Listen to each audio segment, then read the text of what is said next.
Guys, don't you think we should get to work? I think you should shut your mouth, Brandon, is what I think. Whoa, jeez. Those are like fighting words. This is way more fun than working, Brando. This is what Todd's doing all day long when I'm trying to get a hold of him and he doesn't answer his phone. Yeah. But I suppose we should go out and actually film some deer content. We're gonna talk trees, flowers, prairies, funnels, ridges. We're gonna talk about all sorts of fun stuff. All right, Graf, enough messing around with the fishing. What's this? We gotta talk habitat. So I've been watching your videos for the last year or so, making the Graf farm smirk? He's better. already just starting with this Making smirk. the Graf farm better. I am chewing gum today. They're gonna yell at me. Well, get rid of your gum. Nope. I'm not changing for you or anybody.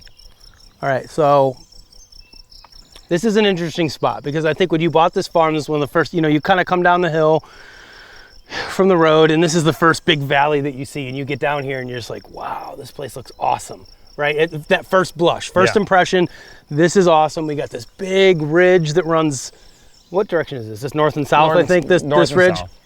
This is the one you clear cut, right? I think down near that end, right? Yep. But now here at the bottom, this used to be crop, if I'm correct, right? When you first bought it, this was all farmed right here.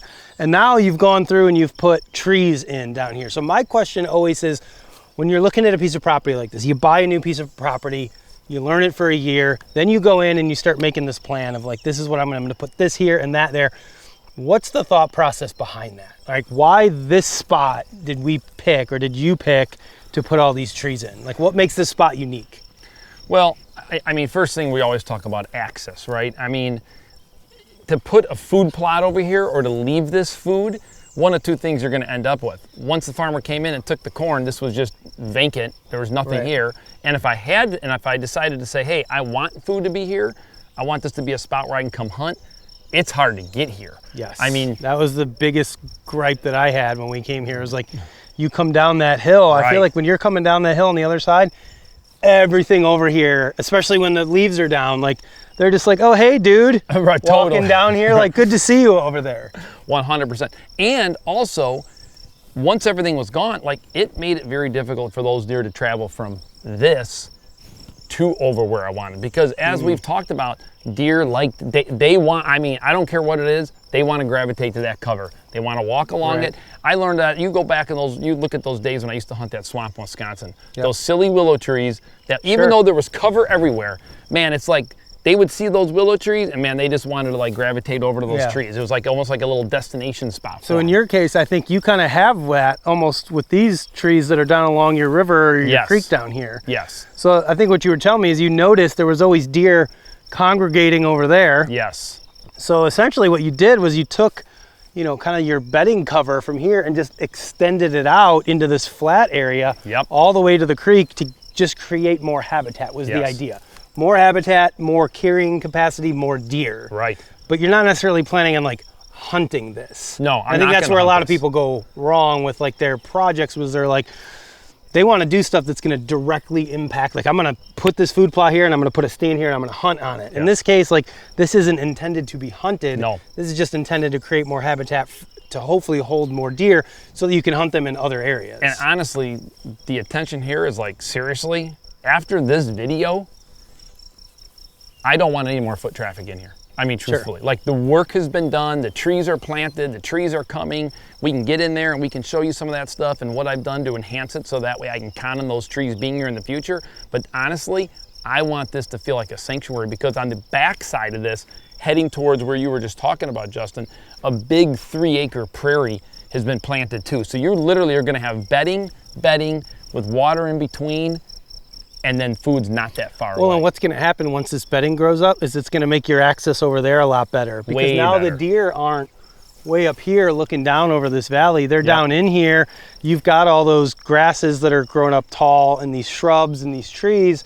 So that's going to shield you when you actually do want to come in here to hunt. 100%. It's just going to make it a lot. Because we talk about that access with the killing tree. Like, to have a good spot, you got to be able to get into it undetected. Like that's step number one. Yeah. If you can't get undetected, how are you going to kill anything out of that spot? So I like it. This is cool. I know there's a lot of different trees in here, so we can probably cut to that segment now. I think you explained types of trees, benefits of caging, tubes, all that stuff. So we'll cut over to that and then we'll jump to our next spot. The points that I really want to bring out in this video is to share with you the things that are working and not working so you can make your tree plantings as successful as possible. Right off the bat, you see that we do a lot of caging with the metal cage like this here. We buy this from Menards and Home Depot. We're using heavy duty stakes. Usually on flat ground, you can get away with 2 stakes.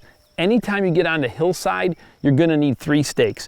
But when you take the time to cage a tree like this, look at this beautiful oak. I mean, this guy here is doing absolutely unbelievable, even despite the drought that we had last year. But now let's go ahead and kind of work along here and let's just kind of go right along this line. Now you remember, they come in with the tractor and they're literally running that tractor, and the guy's sitting behind the tractor and he's dropping in the trees. So we're gonna kind of walk ahead here, and here you see another oak that's kind of hidden here by this goldenrod. And this oak here looks pretty good. Doesn't look like it was nipped off by the deer. Now you take a few more steps and here's another oak. And this guy here, you can clearly see has been nipped off 2 or 3 times. And it's kind of interesting because when you stand here, I literally can go oak tree 1, 2, and 3. And literally the one in the cage is almost twice as big as both of these oaks that are not caged. That's why caging is just so critical. And again, guys, it's almost impossible to cage every tree. And ultimately what you're thinking about is how big an oak tree is ultimately gonna get. You're putting them so close together, basically planning on the fact that you know some are gonna make it and some are not. Down there is a volunteer cottonwood that kind of just popped in this tree planting. And you're gonna have a lot of trees now that this is no longer being farmed, just start kind of volunteer popping in here. But let's go ahead and walk in here a little bit further because I want to get you to some of these tubes. Here's a sycamore. Now this one here is going to be probably that perfect height this year when those bucks want to start rubbing, that they'll probably start rubbing on this guy here. Last year was the first year we started doing the tree tubes. These tubes here are with Tree Pro. And basically what I wanted to do is I want to protect as many trees as I can because I really want to come back here in 3 and 5 and 10 years and just know that this tree planting that I invested in was successful and is really going to become a forest in here. So in this particular case with the tree tubes, we're using a metal stake on this particular example, but we've also been using fiberglass stakes as well. Again, I can't really say that I've seen a lot of success or with this or not, but what they're saying and what I'm hearing is that the fiberglass tubes, because they'll wiggle more in the wind, that it helps the trees establish a better root system. Again, I don't have any real data on that yet. In the years to come, I'm gonna be able to find out if that's true or not true. What happens is these tubes, and you can actually see some of the moisture that kind of just like condensation that kind of gets in there, and that just kind of helps with the growth of these trees when they're kind of struggling and not have enough water in terms of growth wise. But this tree here, I mean, I'm 6'1", and this tree is already almost up to my neck. So this is an example where they really help these trees blow out of these tubes. You might also notice these little nets we're putting on here. What these are for is so birds don't fall down the tube and then they get trapped down there and they can't get their way up. Baby birds, these are just like killers of baby birds if you don't put these on here. This, again, prevents the birds from falling down below. One of the things that we also did last year to try to really keep some of the weed growth down is we came in here before they did the tree planting and we basically put in a cover crop. And what you can see here is you can see Timothy and perennial rye. You can really row it pretty well here behind me. And what the idea of that is to kind of repress the weeds. Now what you can do is if you just shift with me to the right here, you can see this band of a lot more weeds coming in. Tons of Mears tail right here. This stuff sucks. You got some thistle coming in there, and you know those thistles and stuff will get super high. The idea with this grass is it really will help repress some of the weed growth, and you can see it really making a big difference right behind me. I mean, perfect example where you can just see almost very few weeds behind me. You shift to the right here where they spray a pre-emergent along the trees, giving the trees the best chance of survival that first year so they don't just get totally eaten up by all of the weeds and just be completely covered up and get no sunlight. So they put a pre-emergent down here, which is the reason why none of my cover crop that I planted really grew in this area. But as soon as that pre-emergent wears off, bam, the weeds start coming in. So that's why it looks kind of different when you go from row to row to row. But I think it makes a big difference in helping keep the overall invasive weeds down, and I'm really glad that I did do that. Then there's always going to be situations like this here where you've taken the time to cage what was a really nice tree last year, but unfortunately due to the drought, this guy here he didn't make it. He's gone, he's dead, whether a rabbit got in there and, either ate it, cut it off, who knows what, but that tree is completely dead. So there still requires a ton of maintenance of coming in here and actually taking these cages and then having to move them to where you've got a live tree. So literally, I'm just gonna walk over here until I see it. Like, look at this here, just follow me. This is basically what you'll do is, if you look ahead of me here, how do you not come over here and cage this oak here? I mean, this oak here is doing phenomenal. Somehow he didn't have a cage on him last year, but he's doing great. So here I'm just gonna put the cage on, come back with a hammer, and then hammer in these stakes. But now, if you don't come and do your maintenance, you're not gonna be able to protect them. But this tree here is definitely worth protecting. Well, I wanted to just quickly stop and show you this tree planting here. This is actually one of the biggest tree plantings I've got that we planted this year. It's almost 4 acres of trees in here. These guys have just been planted. They're almost hard to find, some of them, but we can walk along and pick out a couple. But one of the things I wanted to note in this tree planting here is with the tree tubes. We had some really high winds that came through here, and you can see behind me some of the tree tubes where they've just been kind of bent over. Unfortunately, whether it's cages, tree tubes, or any tree planting, if you want them to come out good, they do require maintenance, and you're gonna have to kind of walk through them each year, move some cages around, fix some tubes, and maybe even do some replanting where the trees didn't grow at all. All right, Graf, it's starting to make sense. I'm starting to understand the vision a little bit. Is this one of those sarcastic moments or truth moments? No, I never. I'm understanding the vision, right? So we have this long flat bottom, big ridges on both sides. Yep. Hard to access, hard to figure out where the deer are going to go, what they're going to do. Yes. So we've talked about a couple areas, increasing habitat, building bedding areas.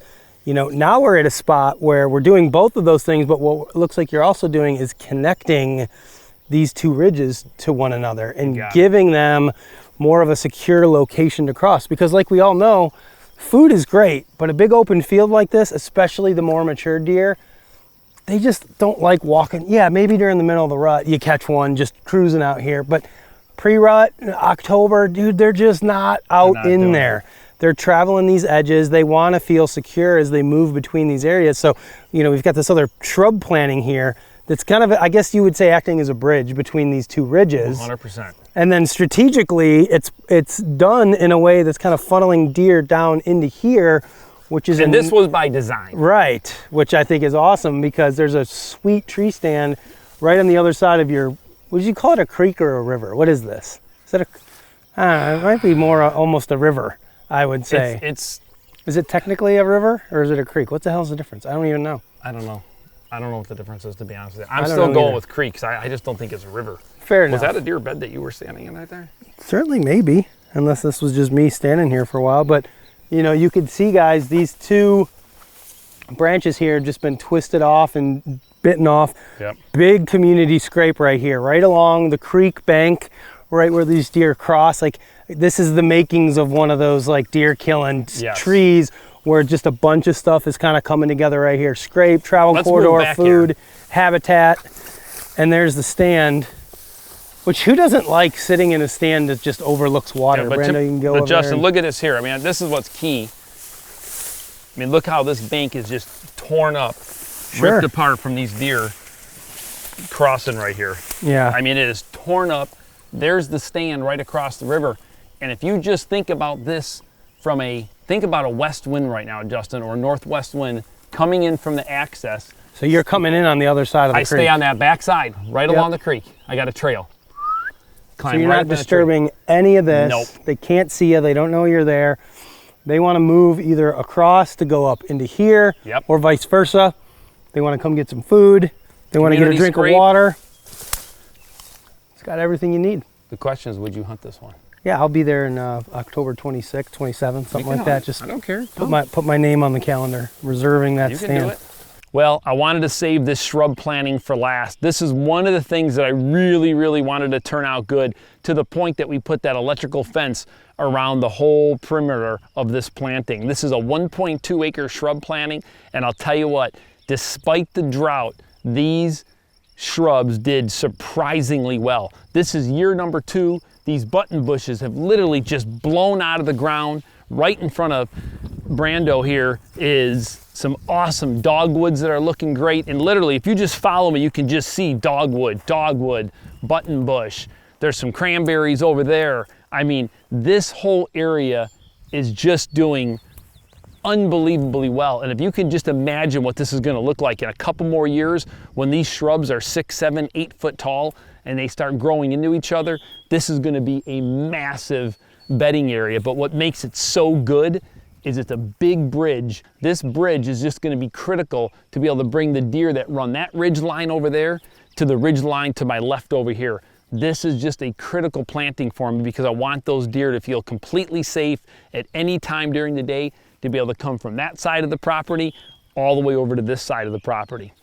You know, kind of sitting back now, being 2 years into this tree planting, it's a lot of work. I think we're up to over 12,000 trees planted on this property. Almost 9,000 of them went in this year. And despite that drought that we had last year, you know what? I'm actually really impressed with how a lot of the trees have done. Of course, we definitely have lost some, but overall, I mean, there are some really good looking trees, and I really look forward to what this is going to look like in the years to come. And they're literally, I literally can go, and literally, I'm just, literally just, and literally,